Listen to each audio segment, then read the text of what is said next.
हम सारला सिंह प्रणाम करै छी समस्त गोटे के अपने सबके एहि चैनल पर हम स्वागत करै छी। आइ हम एकटा छठी माई के बड़ सुंदर गीत अपने सबके सुनाबऽ जा रहल छी। आशा अइ जे अपने सबके गीत जरूर नीक लागत। धन्यवाद। चारे ही चक्का के मोटरवा बैठे सासुर जी।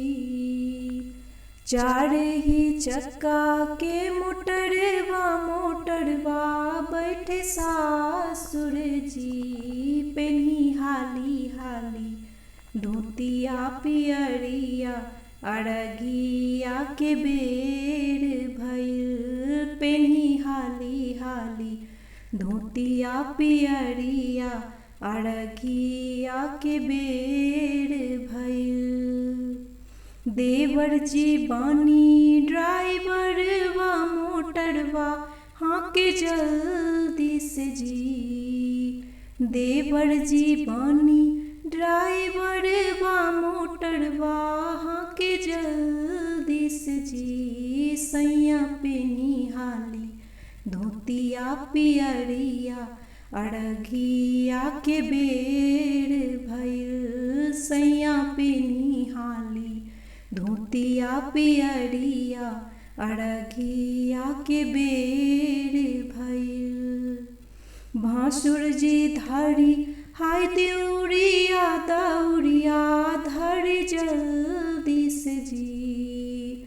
भासुर जी धरी हाय दौड़वा धरी जल्दी से जी। चढ़ी हाली हाली गाड़ी के भीतरिया अरगिया के बेर भइल। चढ़ी हाली हाली गाड़ी के भीतरिया अरगिया के बेर भइल।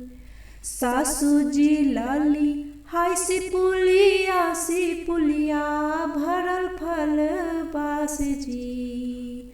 सासू जी लेली हाय सिपुलिया भरल फल बास जी। केने गेली दीदी छोटी की गोतिनिया अरगिया के बेर भइल।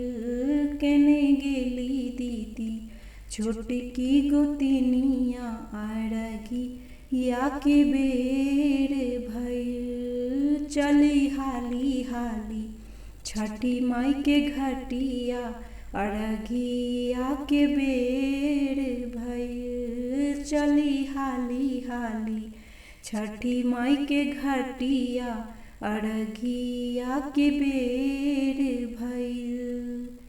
चार ही चक्का के मोटरवा बैठे बबुआ जी।